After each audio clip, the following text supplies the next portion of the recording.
Right, morning everybody. Back on this gt6 project.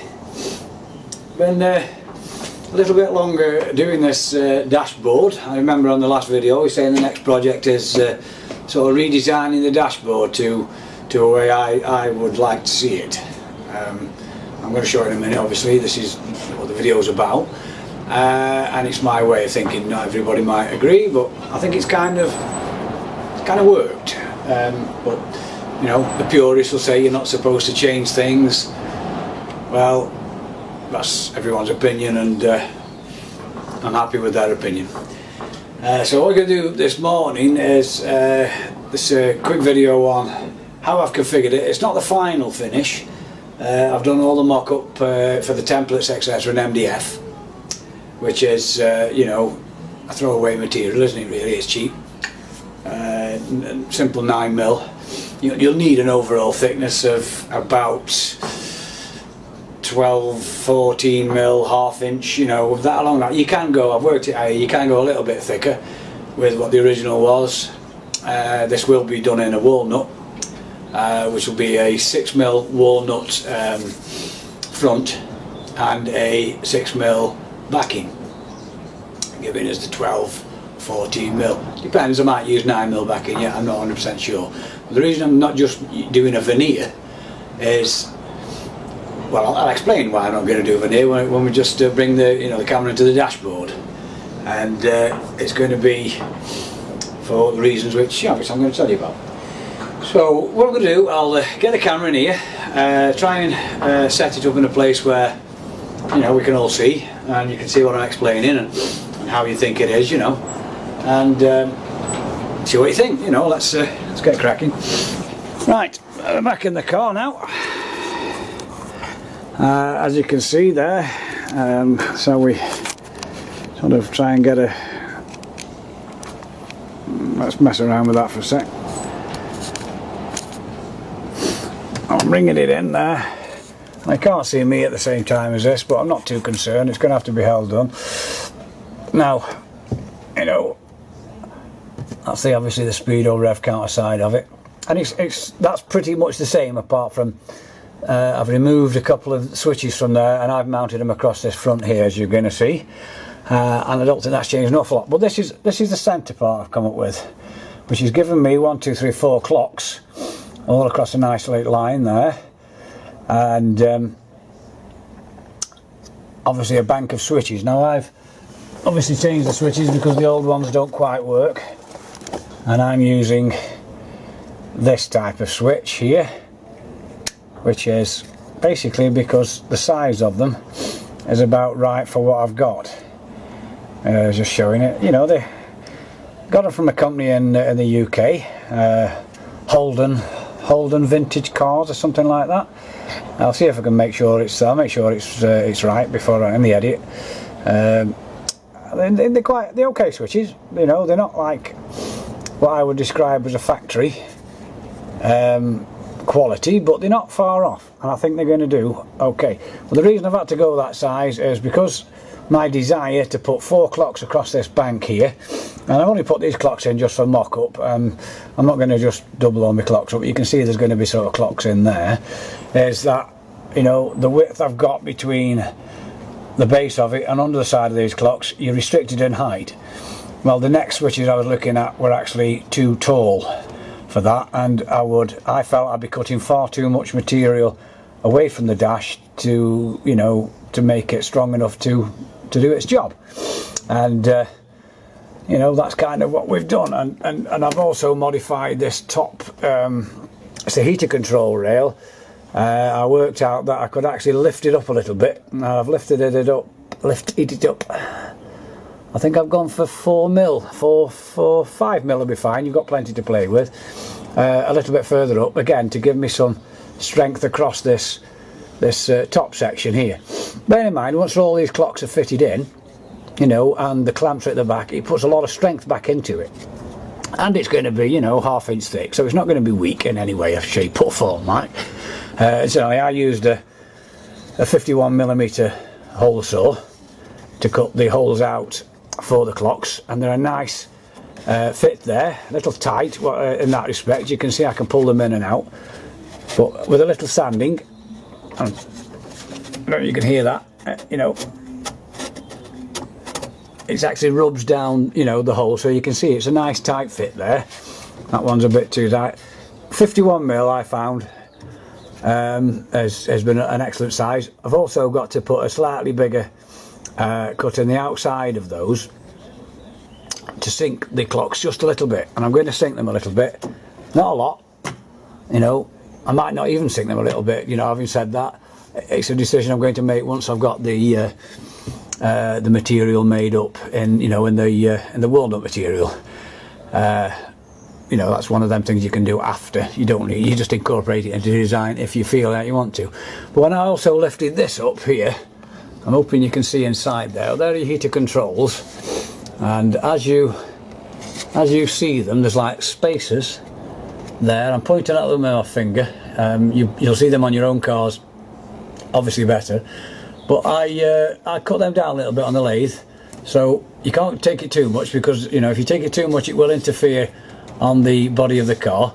But I've taken a little bit out of them, so the whole thing's came up a little bit because I lifted this centre part up just a few millimetres as well. And it's all kind of, you know, giving me a nice spacing out of the dashboard. I'm also, you notice I'm putting the key start switch on the dash instead of on the steering column. Again, it's all a matter of how you like it. You know, you could, if you wanted to, put a complete row of switches along there. It's entirely up to you, you know, and you don't have to do exactly the same as what I've done. It shows just behind here, there's a little bit of bodywork there, what I'm going to have to cut away with probably die grinder, cut that away, lift on there. These can go up a little. I might just lift these up a little bit. You know, I will have a final drawing that I'll be working to. This is just a mock-up to make it, you know, make it sort of feasible like. But I will still have to cut a little bit of those away.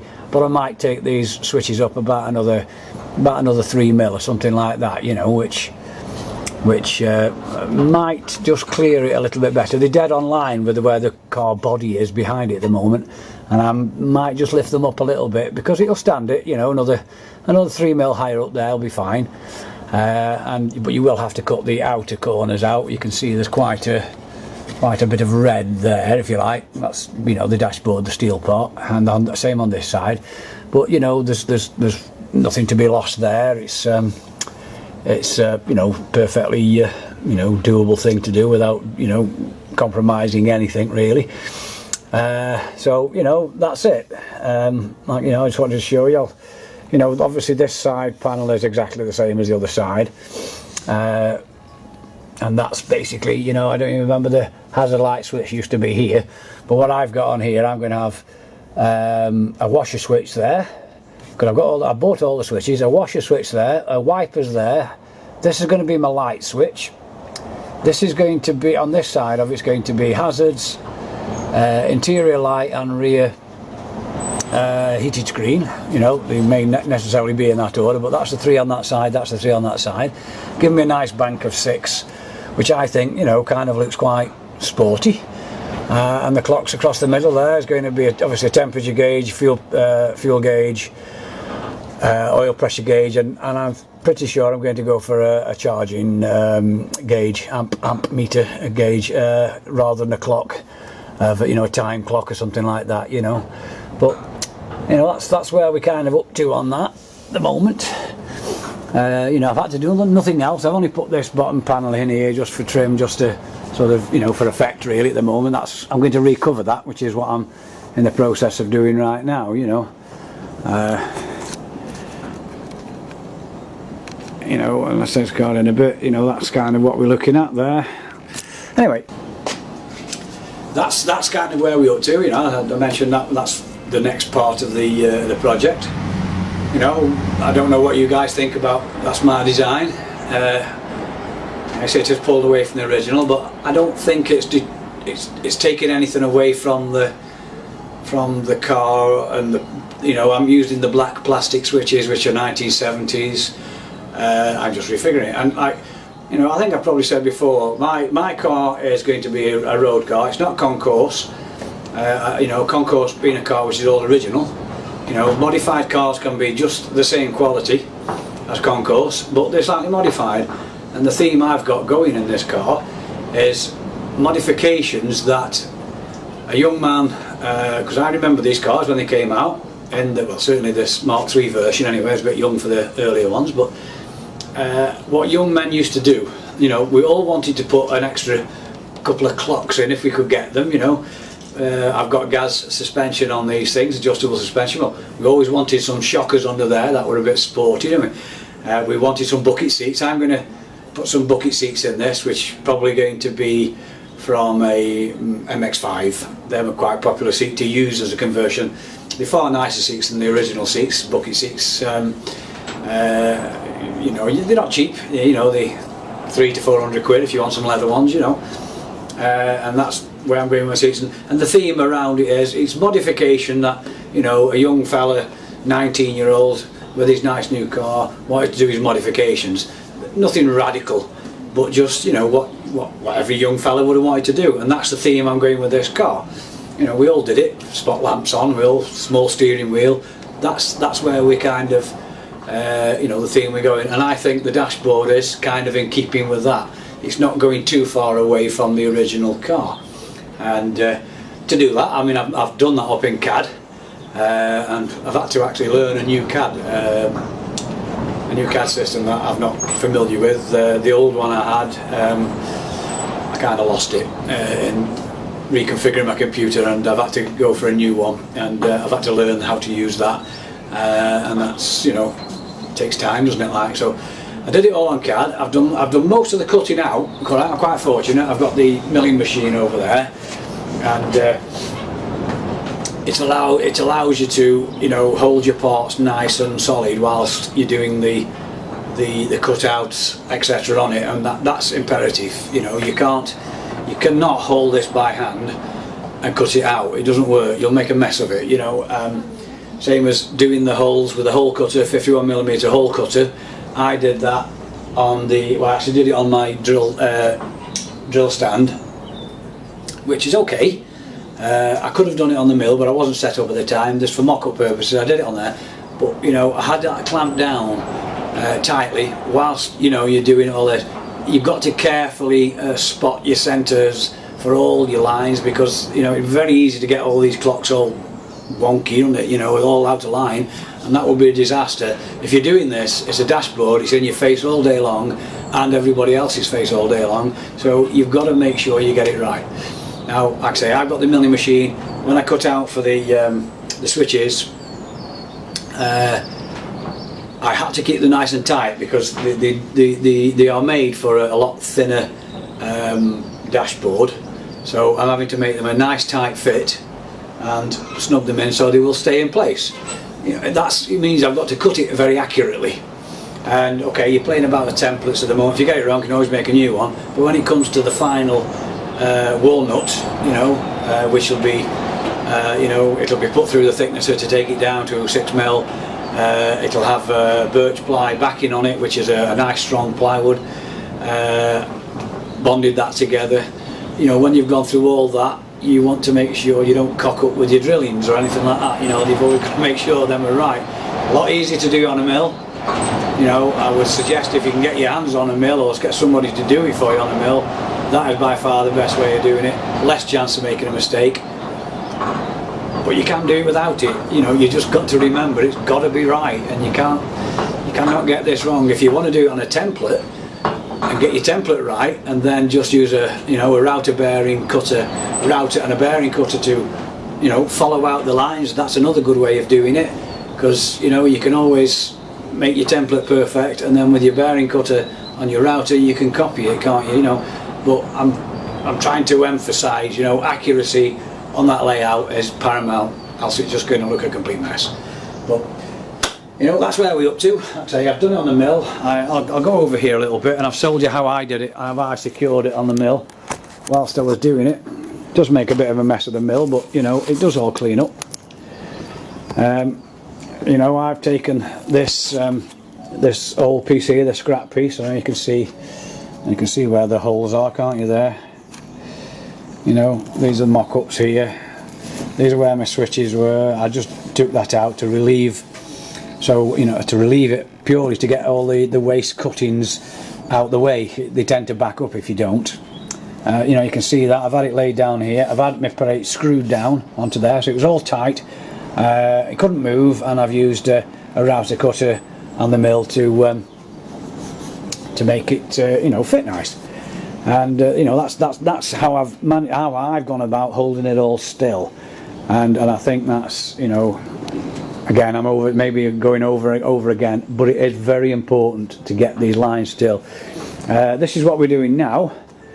As you can see, this is the top dashboard cover, the black one. I cleaned it up on the back because it was starting getting a bit of rust in it there, and I painted it with some etch primer just to protect it a little bit.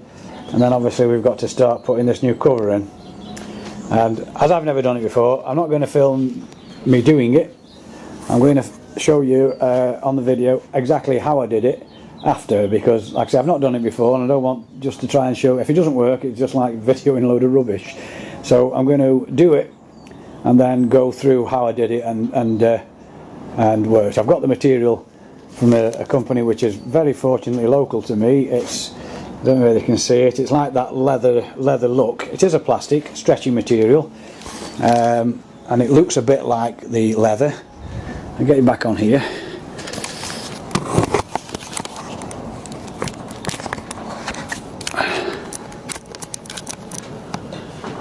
Yeah, so it looks like a leather, but it is a plastic material. And I've got that from a local company to me, Martrim, in Sandbach, Cheshire, in the UK here. And it was a reasonable price. I've got that for this top dashboard panel and these front fascias that, you know, what I've just, you know, the bottom cover of the dashboard. And I've got some padded material for the door cards and the rear trim cards at the back. And you've seen I've made all the templates up for them, not use the original. I'm not going to do them for a while yet. I'll do them, you know, when the interior's kind of done. Not done, when I'm at that stage of the interior. And it's a nice lined, padded material. And I think it looks quite nice actually, and that's what I'm going to do the door cards with. You can buy all these things, everybody can buy them, but you know, this project's all about restoring it, as much of it yourself. And you know, I've done everything on this one. You know, it's up to the individual to decide if you want to do everything. Have you got the equipment, tools, etc. to do everything, or is it just cheaper to buy them? You know, that's a decision for everyone to make. I just gone the way that I'd like to say that you know, every single part of this restoration has been done by myself. Things I didn't know how to do, I've learned how to do. Same as this, I've got an idea how to do it, I've thought about it, and the material is not overly expensive.